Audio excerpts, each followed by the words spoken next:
दोस्तों, जैसा कि पहले भी मैंने अपनी वीडियो में कई बार बताया है कि पिंपल्स एक ऐसी प्रॉब्लम है जिसे जड़ से खत्म करने के लिए बाहर के साथ साथ शरीर के अंदर से भी उसका इलाज करना बहुत जरूरी होता है। और अगर आपने पिछली वीडियो देखी है तो आपको पता ही होगा कि पिछले पार्ट में हमने ये जाना कि पिंपल्स की प्रॉब्लम में कौन कौन सी चीजें नहीं खानी चाहिए। लेकिन आज की इस वीडियो में हम ऐसी खाने की चीजों के बारे में जानेंगे जिसे अगर आप अपने खाने में शामिल करते हैं तो वो शरीर के अंदर से पिंपल्स को खत्म करने में बहुत मदद करता है। लेकिन समस्या ये है कि ज्यादातर लोग क्रीम और दवाइयों पर ज्यादा भरोसा करते हैं। और यहाँ आपके लिए समझने वाली बात तो ये है कि दवा और क्रीम से कुछ हद तक तो पिंपल्स को खत्म किया जा सकता है, लेकिन इसे तब तक जड़ों से खत्म नहीं किया जा सकता जब तक कि खान पान में बदलाव ना किया जा सके। और ऐसा इसलिए क्योंकि हमारे द्वारा खाई गई कोई भी खाने की चीजों में पाए जाने वाला पोषक तत्व छोटी आंच से अब्सॉर्ब होकर खून में पहुंचता है और फिर खून के जरिए वो हमारे पूरे शरीर में फैल जाता है। इसलिए खाने में मौजूद अच्छी और बुरी दोनों ही चीजों का असर हमारी त्वचा, बाल और हमारे ओवरऑल हेल्थ पर साफ साफ दिखाई पड़ने लगता है। वैसे तो पिंपल्स होने और लगातार बढ़ते रहने के कई छोटे छोटे कारण हो सकते हैं और जिसे हम आगे आने वाली वीडियो में यानी कि पार्ट 4 में डिस्कस करेंगे। लेकिन फिलहाल ये समझना जरूरी है कि पिंपल्स बढ़ते रहने के ये 5 बड़े कारण हो सकते हैं। कमजोर पाचन, हाई बॉडी इंफ्लेमेशन यानी शरीर में ज्यादा मात्रा में गर्मी का पैदा होना, हार्मोन में आई असंतुलन, बहुत ज्यादा ऑयली स्किन और पिंपल्स में मौजूद हानिकारक बैक्टीरिया का बढ़ते रहना। दोस्तों, इन 5 कारणों को बैलेंस करने के लिए हमें कुछ चीजों को अपने खाने में शामिल करना होता है और कुछ चीजों से परहेज करना होता है। लेकिन हम परहेज करने के बारे में इस वीडियो में बात नहीं करेंगे क्योंकि अगर आपने पिछली वीडियो देखी है तो आपको पता ही होगा कि हम उस पार्ट में परहेज के बारे में डिटेल से बात कर चुके हैं। अगर आपने इस पिंपल सीरीज की पार्ट 1 और पार्ट 2 नहीं देखी है तो उसकी लिंक मैंने डिस्क्रिप्शन में डाल दी है, आप चाहें तो उसे वहां से देख सकते हैं। और आज की हमारी ये वीडियो उस सीरीज का पार्ट 3 है जिसमें हम 7 ऐसी खाने की चीजों के बारे में जानेंगे जो कि शरीर के अंदर से पिंपल्स को खत्म करने में बहुत मदद करता है। और अगर आप इन 7 चीजों को ठीक से अपने खाने में शामिल करते हैं तो ये पाचन को ठीक करता है, चेहरे पर बहुत ज्यादा आने वाले ऑयल, इन्फ्लेमेशन, पिंपल्स पैदा करने वाले बैक्टीरिया, चेहरे की रंगत और पिंपल्स की वजह से डैमेज हुई स्किन को हील करने में बहुत मदद करता है। चलिए शुरू करते हैं नंबर 1 से, जो कि है प्रोबायोटिक। बेसिकली प्रोबायोटिक उस खाने की चीजों को कहा जाता है जिसमें अच्छे बैक्टीरिया की मात्रा बहुत ज्यादा पाई जाती है। लेकिन यहाँ सवाल ये उठता है कि आखिर पिंपल्स वाले लोगों को प्रोबायोटिक लेना क्यों जरूरी होता है। अब दोस्तों, जब भी हमारे पेट में बुरे बैक्टीरिया की मात्रा बढ़ती है तो इसका असर सबसे पहले हमारे डाइजेस्टिव सिस्टम पर साफ साफ दिखाई पड़ने लगता है। पाचन क्रिया बहुत धीमी पड़ जाती है और जिसकी वजह से हमारे शरीर के हार्मोन को भी डिस्टर्ब करता है और जिससे पिंपल्स की प्रॉब्लम भी बढ़ने लगती है। जबकि प्रोबायोटिक का ठीक से इस्तेमाल करने से हमारे पेट में मौजूद बुरे बैक्टीरिया को खत्म करके अच्छे बैक्टीरिया की मात्रा को बढ़ाता है, जिससे पाचन प्रक्रिया में काफी हद तक सुधार आता है। और प्रोबायोटिक का सबसे अच्छा सोर्स है सेब का सिरका। वैसे तो आप किसी भी कंपनी का एप्पल साइडर विनेगर का इस्तेमाल कर सकते हैं जो कि अनफिल्टर्ड, ऑर्गेनिक और विद मदर प्रॉपर्टीज के साथ आता है। और इस तरह की एप्पल साइडर विनेगर की पहचान है कि उनमें लिक्विड के साथ साथ छोटी छोटी पार्टिकल्स भी होते हैं और जो कि बोतल को शेक करने पर लिक्विड के साथ साथ तैरते हुए साफ साफ दिखाई पड़ते हैं। मार्केट में एप्पल साइडर विनेगर बनाने वाली इतनी सारी कंपनी होने के बावजूद सिर्फ ब्रैगी ऐसी कंपनी है जिसका एप्पल साइडर विनेगर सबसे ज्यादा प्योर और नेचुरल माना जाता है। लेकिन यहाँ आप ख्याल रखें कि मैं कंपनी का नाम सिर्फ आपकी जानकारी के लिए बता रहा हूँ और मेरा मकसद किसी भी कंपनी को प्रमोट करना या एडवर्टाइज करना बिल्कुल भी नहीं है। हालांकि मैंने इस वीडियो में जो भी प्रोडक्ट बताया है आपकी आसानी के लिए उसका लिंक मैंने डिस्क्रिप्शन में डाल दिया है। लेकिन ये आपकी मर्जी है कि आप जहां से चाहे और जिस कंपनी का चाहे खरीद सकते हैं। और आपको इसका इस्तेमाल सुबह कुछ भी खाने से पहले एक छोटा चम्मच एप्पल साइडर विनेगर 1 गिलास हल्के गर्म पानी के साथ लेना चाहिए। और याद रखें कि आपको एक बार में 1 चम्मच से ज्यादा एप्पल साइडर विनेगर इस्तेमाल करने की बिल्कुल भी जरूरत नहीं है क्योंकि इसमें एसिडिक प्रॉपर्टीज पाई जाती है। इसलिए इसका बहुत ज्यादा इस्तेमाल करने से ये पेट में एसिड की मात्रा को बढ़ा सकता है। नंबर 2 पर है विटामिन ए। दोस्तों, जिन लोगों को पिंपल्स की प्रॉब्लम होती है उनके शरीर में अक्सर ही विटामिन ए की कमी पाई जाती है और इसीलिए खासकर विटामिन ए पिंपल्स वाले लोगों के लिए बहुत ही ज्यादा जरूरी होता है क्योंकि ये पिंपल्स की वजह से डैमेज हुई स्किन को हील करता है, जख्मों और स्कल्स को भरने में बहुत मदद करता है और एक अच्छा एंटीऑक्सीडेंट होने की वजह से ये फ्री रेडिकल होने वाले डैमेज से हमारी बॉडी सेल्स को भी प्रोटेक्ट करता है और साथ ही साथ स्किन में ऑयल के प्रोडक्शन को भी काफी हद तक कंट्रोल करता है। विटामिन ए की कमी को पूरा करने के लिए आपको कोई भी सप्लीमेंट का यूज करने की बिल्कुल भी जरूरत नहीं है क्योंकि खाने की चीजों के जरिए ही इसकी कमी को काफी हद तक पूरा किया जा सकता है। स्वीट पोटैटो यानी कि शकरकंद, गाजर, पालक और ब्रोकली विटामिन ए का अच्छा सोर्स है, लेकिन स्वीट पोटैटो और गाजर सबसे बेहतर ऑप्शन है क्योंकि इसमें दूसरी चीजों के मुकाबले ज्यादा मात्रा में विटामिन ए पाया जाता है। इसलिए दिन भर में 1-2 गाजर या फिर स्वीट पोटैटो का सेवन जरूर करें। और अगर फिर भी विटामिन ए सप्लीमेंट का इस्तेमाल करना चाहते हैं तो उससे पहले एक बार डॉक्टर की सलाह जरूर ले, क्योंकि विटामिन ए की ओवरडोज से नुकसान होने के चांसेस भी बहुत ज्यादा रहते हैं। Number 3, omega 3। फैटी एसिड दोस्तों सिर्फ पिंपल्स वाले लोग ही नहीं बल्कि उसके अलावा बहुत सारे लोगों में भी ओमेगा 3 की कमी पाई जाती है। और ऐसा इसलिए है क्योंकि ज्यादातर लोगों को इस बात का बिल्कुल भी अंदाजा नहीं होता है कि ओमेगा 3 क्या होता है और इसकी कमी को किन चीजों के जरिए पूरा किया जा सकता है। शायद आपने ओमेगा 3, ओमेगा 6 के बारे में पहले भी सुना होगा। वैसे तो ये दोनों ही हमारे शरीर और दिमाग को ठीक तरह से काम करने के लिए बहुत ही ज्यादा जरूरी होता है, लेकिन शरीर में इसके संतुलन को बनाए रखने के लिए हमारे लिए ओमेगा 3 और ओमेगा 6 के रेशियो को समझना बहुत जरूरी होता है, ताकि हम ये समझ सके कि हमें दिन भर में कितना ओमेगा 6 और कितना ओमेगा 3 लेना चाहिए। अनफॉर्चुनेटली आज जिस तरह का खाना हम खाते हैं उसमें ओमेगा 6 की मात्रा तो बहुत ज्यादा होती है, लेकिन ओमेगा 3 ना के बराबर पाया जाता है। जबकि हेल्दी स्किन और हेल्दी शरीर के लिए 1/1 ओमेगा 6 और ओमेगा 3 का रेशो मेंटेन करना चाहिए, यानी कि ओमेगा 6 के बदले शरीर में 1 ओमेगा 3 भी होना चाहिए। और अगर कोई इस रेशो को मेंटेन नहीं कर पाया तो 4 ओमेगा 6 के बदले कम से कम 1 ओमेगा 3 तो शरीर में होना ही चाहिए। लेकिन खाने से ज्यादा तेल, फास्ट फूड, चर्बी वाला गोश्त और बहुत ज्यादा ग्रीजी फूड होने की वजह से शरीर में ओमेगा 6 की मात्रा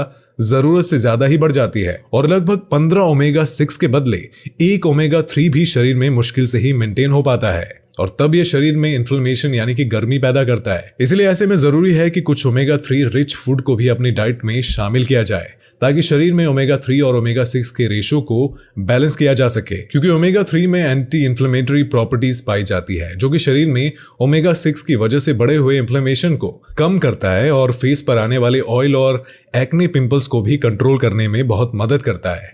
लेकिन अब ये सवाल उठता है कि कौन कौन से खाने की चीजें हैं जिसमें ज्यादा मात्रा में ओमेगा 3 पाया जाता है। वैसे तो बहुत ही कम खाने की चीजें हैं जो कि ओमेगा 3 की कमी को पूरा करने के लिए बेहतर माना जाता है और जिसमें पहला नाम मछली का ही आता है। लेकिन यहाँ ये भी ख्याल रखना जरूरी है कि हर मछली में ओमेगा 3 सही मात्रा में नहीं पाया जाता और इसके लिए चर्बीदार मछली का होना जरूरी होता है। और उनमें से कुछ मछलियों के नाम कुछ इस तरह से है, जैसे कि मैक्रेल, सैल्मन और हियरिंग। और कुछ मछलियों के स्पीशीज कुछ ऐसे नाम से है जिनमें ओमेगा 3 काफी मात्रा में पाया जाता है। और वेजिटेरियन लोगों के लिए फ्लैक्सीड और चिया ओमेगा 3 का सबसे अच्छा स्रोत माना जाता है। वैसे तो अखरोट में भी ओमेगा 3 पाया जाता है, लेकिन साथ ही साथ इसमें ओमेगा 6 की भी बहुत ज्यादा मात्रा होती है, इसलिए पिंपल्स वालों के लिए उतना अच्छा ओमेगा 3 का सोर्स नहीं माना जाता। और दूसरा ऑप्शन ये भी है कि अगर आप खाने की चीजों से ओमेगा 3 ठीक से नहीं ले पाते हैं तो इसे सप्लीमेंट के जरिए भी आसानी से पूरा किया जा सकता है, जो कि नॉन वेजिटेरियन के लिए फिश ऑयल और वेजिटेरियन लोगों के लिए फ्लैक्सीड ऑयल के नाम से ओमेगा 3 की सप्लीमेंट आसानी से ऑनलाइन भी खरीदी जा सकती है। Number 4, zinc. दोस्तों जिंक को पिंपल्स किलर भी कहा जाता है और दोस्तों ये एक ऐसा पावरफुल मिनरल होता है जो कि स्किन एलर्जी, सोराइसिस और सिस्टिक एक्ने यानी कि बहुत ज्यादा बड़े हुए पिंपल्स को ट्रीट करने के लिए भी इस्तेमाल किया जाता है, क्योंकि ये इन्फ्लेमेशन को कम करता है और खासकर पिंपल्स पैदा करने वाले बैक्टीरिया और पिंपल्स को अंदर ही अंदर फैलाने वाले बैक्टीरिया को रिड्यूस करने में बहुत मदद करता है, जिससे कि कुछ ही दिनों में जो ये पिंपल्स है वो खुद ब खुद सूख कर खत्म हो जाते हैं। और जिंक पिंपल्स को अंदर से खत्म करने में इतने अच्छे तरीके से काम करता है कि इसे इस्तेमाल करने के बाद ये पिंपल्स की वजह से होने वाले दर्द और जलन में तो राहत दिलाता ही है, साथ ही साथ अगर कोई दूसरी भी स्किन एलर्जी रहती है तो उसे भी काफी हद तक ठीक करने में मदद करता है। लेकिन यहाँ सबसे बड़ा सवाल ये उठता है कि जिंक की कमी को किस तरह से पूरा किया जा सकता है, क्योंकि यहाँ हमारे पास 2 ऑप्शन है। नंबर 1 तो खाने की चीजों के जरिए और नंबर 2 सप्लीमेंट के जरिए। अगर आपके चेहरे पर बहुत ही कम और छोटे छोटे पिंपल्स हैं तो आपको जिंक रिच फूड को अपनी डाइट में शामिल करना चाहिए। वैसे कहने को तो बहुत सी खाने की चीजें हैं जिसमें जिंक पाया जाता है, जैसे कि काजू, बादाम, मूंगफली, दूध, बीफ मीट और सोया प्रोडक्ट। लेकिन यहाँ सबसे बड़ी प्रॉब्लम यह है कि इसमें जिंक की मात्रा बहुत कम होती है और ऐसी दूसरी न्यूट्रिशन से ज्यादा पाए जाते हैं जो कि पिंपल्स वाले लोगों के लिए सूटेबल नहीं होते। इसलिए इन चीजों का सेवन करना पिंपल्स वालों के लिए बहुत ही अच्छा बेहतर ऑप्शन माना जाता है। हालांकि पंपकिन सीड्स यानी कि कद्दू के बीज का सेवन किया जा सकता है, क्योंकि इसमें दूसरे खाने की चीजों के मुकाबले जिंक ज्यादा मात्रा में होता है और साथ ही साथ इसका इस्तेमाल पिंपल्स वाले लोग भी आसानी से कर सकते हैं। एक छोटा चम्मच कच्चा या रोस्ट किया हुआ पंपकिन सीड का इस्तेमाल खाना खाने के बाद किया जा सकता है।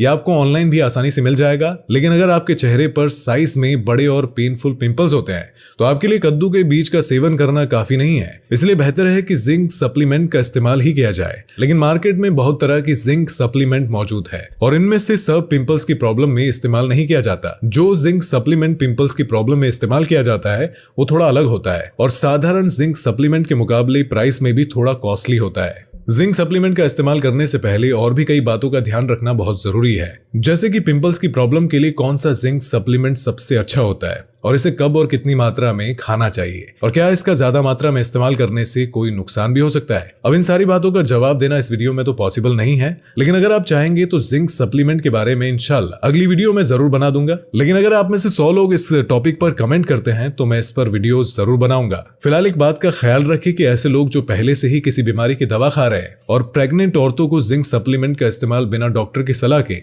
नहीं करना चाहिए। नंबर 5 है एंटीऑक्सीडेंट। ये बात तो आप में से बहुत से लोग जानते ही होंगे कि एंटीऑक्सीडेंट हेल्दी शरीर और हेल्दी स्किन के लिए बहुत ही जरूरी होता है और ये एजिंग प्रोसेस को काफी हद तक स्लो डाउन कर देता है और जिससे कि चेहरे पर झुर्रियां यानी कि रिंकल्स जल्दी नहीं आते और बाल भी सफेद जल्दी नहीं होते।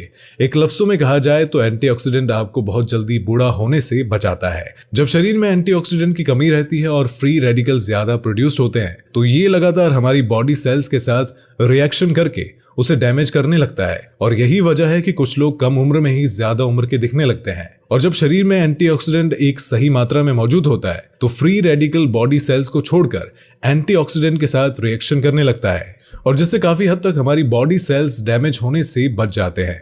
और यही वजह है कि जो लोग अपने डाइट में सही मात्रा में एंटीऑक्सीडेंट का इस्तेमाल करते हैं उनकी उम्र ज्यादा होने के बावजूद वो कम उम्र के दिखते हैं। ब्लूबेरी, ब्लैकबेरी, गाजर, सेब, संतरा, काले अंगूर, ब्रोकली, पपाया, चुकंदर, जैतून, स्ट्रॉबेरी, टमाटर, अनार और पालक एंटीऑक्सीडेंट का अच्छा स्रोत है और आप इन्हीं में से कुछ चीजों को अपनी डाइट में शामिल जरूर करें। नंबर 6 है हाई फाइबर फूड।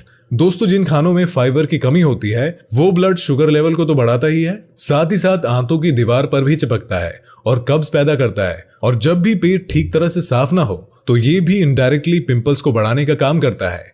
इसीलिए जरूरी है कि फाइबर रिच फूड को भी अपने खाने में शामिल किया जाए। बेसिकली रेशेदार चीजें हाई फाइबर फूड के नाम से जाना जाता है, जैसे कि गाजर, पालक, मटर, भिंडी और फूल गोभी जैसी चीजों में काफी मात्रा में फाइबर पाया जाता है। सेब, अमरूद और अंजीर जैसे फल और मोटा पिसा हुआ गेहूं के आटे की रोटी में भी ठीक ठाक मात्रा में फाइबर पाया जाता है। और जब भी आप खाना खाएं तो इनमें से कोई ना कोई सब्जी आप अपने खाने में शामिल जरूर करें ताकि ये फाइबर की कमी को पूरा कर दे और आपको कॉन्स्टिपेशन यानी कि कब्ज की प्रॉब्लम ना हो। और साथ ही साथ इस बात का ध्यान रखना भी जरूरी है कि नॉनवेज और व्हाइट राइस के अंदर बिल्कुल भी फाइबर नहीं होता है। इसलिए आप जब भी कोई भी नॉनवेज खाए तो साथ में कुछ सब्जी या सैलेड भी शामिल जरूर करें ताकि फाइबर की कमी को पूरा किया जा सके।